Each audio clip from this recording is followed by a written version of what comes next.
Doncs ens acompanya Lluís Duran, historiador, que ens presenta aquest assaig, Manuel Carrasco i Formiguera, Pensament i acció, per una Catalunya lliure i socialment justa. És un llibre, un treball que analitza l'acció i el pensament de l'històric líder catalanista i catòlic afusellat pel franquisme l'any 1938. Senyor Duran, bona nit, gràcies per acompanyar-nos. Gràcies a vostè. Escolteu, fins ara disposàvem de bons estudis sobre la seva biografia, la de Carrasco i Formiguera, fets per Hilari Raguer o per Josep Benet, però faltava una anàlisi del seu pensament. Aquest és l'espai que heu dedicat 10 anys? 10 anys, sí, 10 anys. Tota una dècada. Sí, Déu-n'hi-do, vaja, tenia més cabells, els cabells eren més foscos en aquell moment. Sí, hem estat, vaja.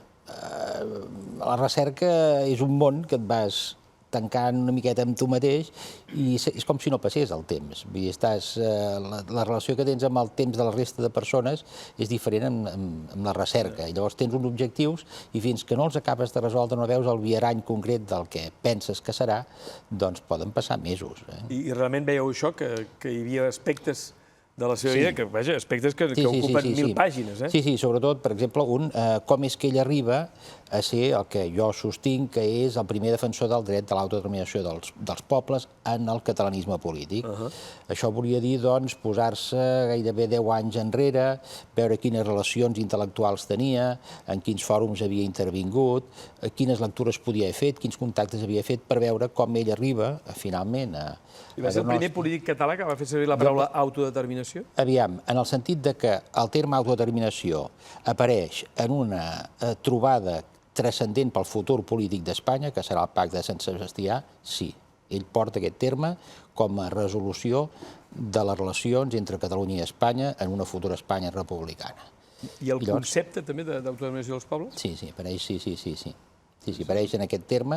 Jo penso que llavors això ve perquè la influència d'aquest terme ja ha aparegut en els fòrums de la Societat de Nacions, des de la fi de la Primera Guerra Mundial, Francesc Mas Pons i Anglesell, Francesc Maria Mas Ferrer, Joan, especialment l'han portat en aquests fòrums i ell l'aplica en la realitat concreta del seu país, en un moment previsible de canvi de forma d'estat i de règim.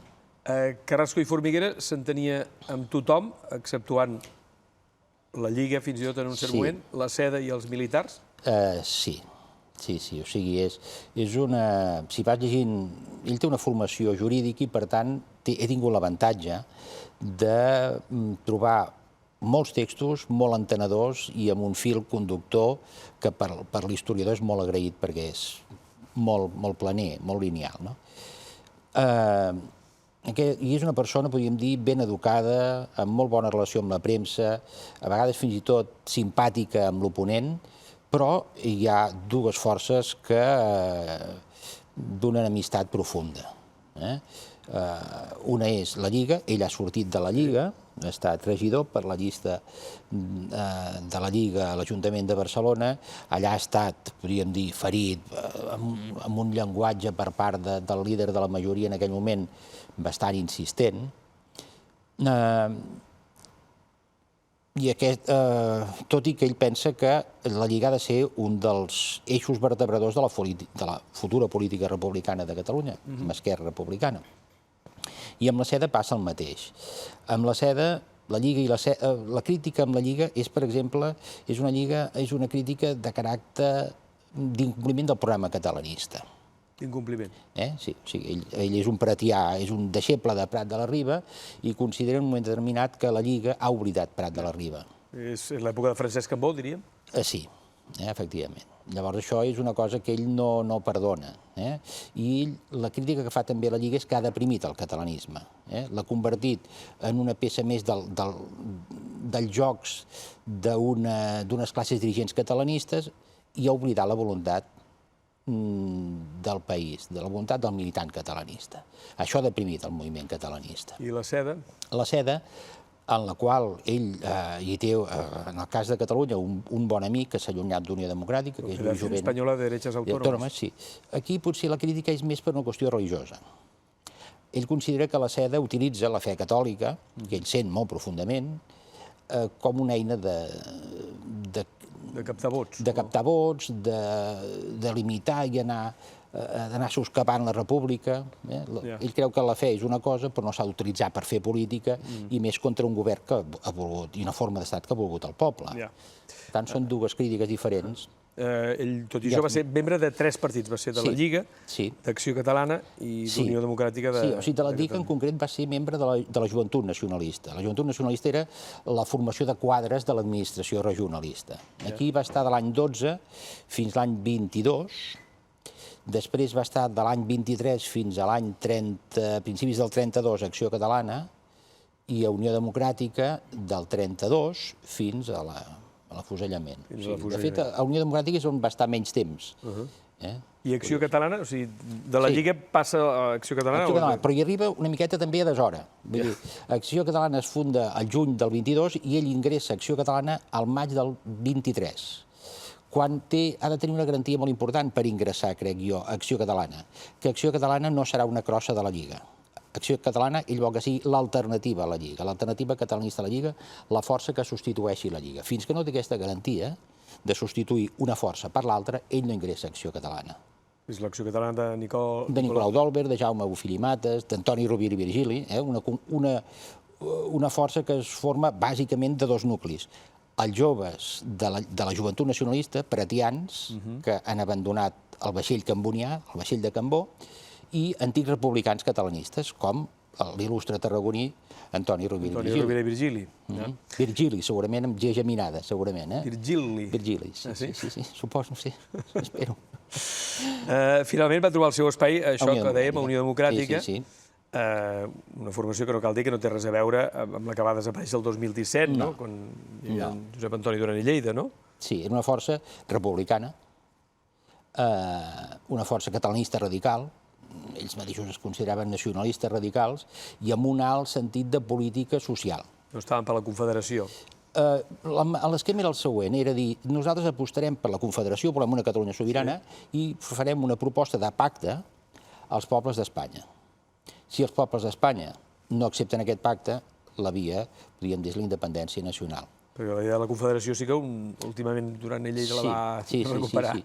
Però, esclar, podríem dir, això era ja una idea de confederació que Carrasco havia aplicat ja amb la proposta que havia fet al pacte de Sant Sebastià. Des d'Unió proposa un partit de catòlics republicans en el qual els polítics electes no puguin dirigir el partit. Sí. Quina fórmula és aquesta? Sí, Carrasco també va intervenir molt en l'estructuració orgànica del partit, d'un partit nou, partit petitet i eixerit, que dic jo, que sortia a la palestra. I va voler estructurar en 2 documents, el que en diríem els estatuts del partit, donant garantia que els militants serien sempre ben representats. Ell deia que tant el jove que acabés d'ingressar com el diputat havien de tenir els mateixos drets. També tenia molt d'interès a estructurar-lo territorialment. I també tenia molt d'interès a estructurar-lo amb especialitats, que tingués, per exemple, seccions esportives, una bona biblioteca, una acció d'estudis econòmics i socials. Aleshores, Carrasco també té molt d'interès, podríem dir, que els càrrecs electes siguin uns mandataris de la voluntat del partit i que entrin en la direcció com una part més. Aquesta estructura bicèfala que hem vist al PNB. És que Carrasco veu molt de la influència del PNB. A Euskadi i en el Partit Nacionalista Basc, també una força d'estructura molt diferent a l'actual.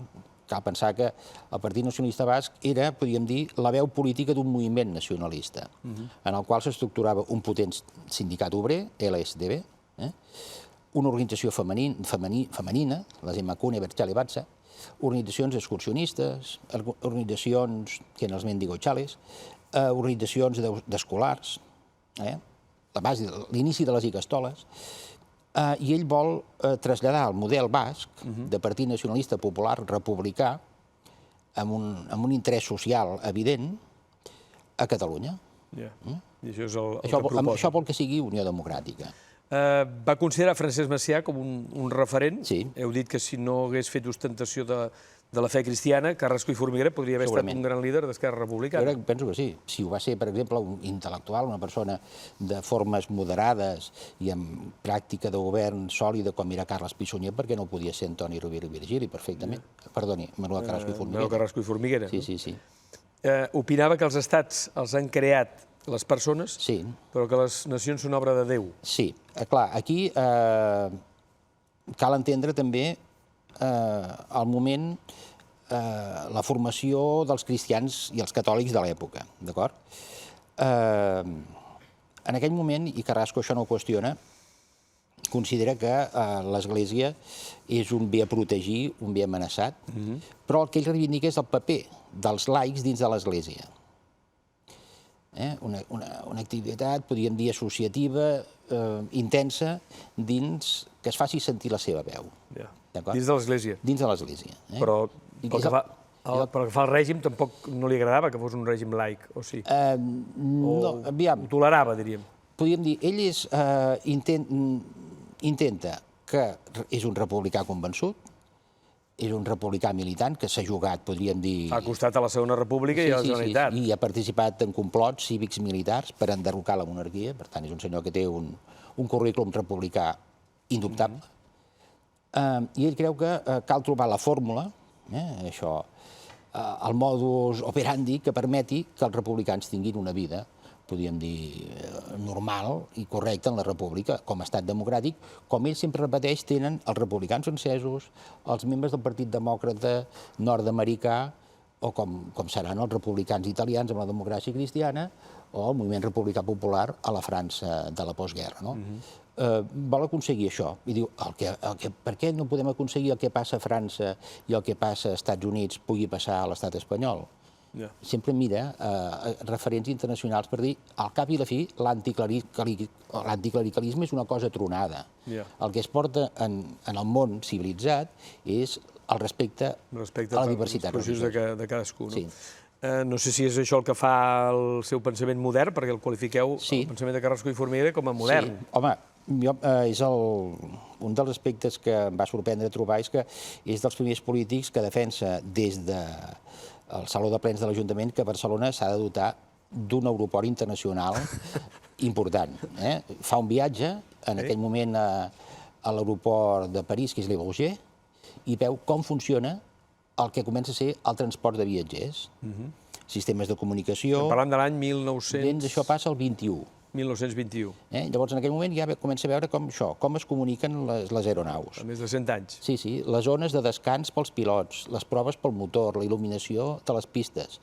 I diu, necessitem al Prat un servei ja d'intercomunicació de Barcelona com a urbs moderna que ens situï. M'ha sorprès... Ara la modernitat sembla ser que seria no ampliar-lo. Bé, el que passa, l'avantatge és que ell fa el trajecte, em penso, se'n va cap a París. Per tant, seria, podríem dir, dins de les línies del govern francès, estaríem en la modernitat. No va a Barcelona a Madrid, en aquell moment. No sé si hi ha algun altre aspecte més modern, això que dieu del respecte, que això és bastant modern, també. Sí. Vaja, jo penso que la garantia també té molt d'interès la seva proposta política interna, de Catalunya endins, és ell vol aconseguir un sistema de solidaritat catalana. Solidaritat catalana és, podríem dir, l'alternativa de pacificació entre catalanistes per enfortir l'autogovern. Ell ha estat molt crític amb la gestió que han fet els partits republicans de l'autonomia, tant Esquerra Republicana com Acció Catalana com la mateixa Lliga. Perquè què ha passat aquí? La ciutadania catalana ha votat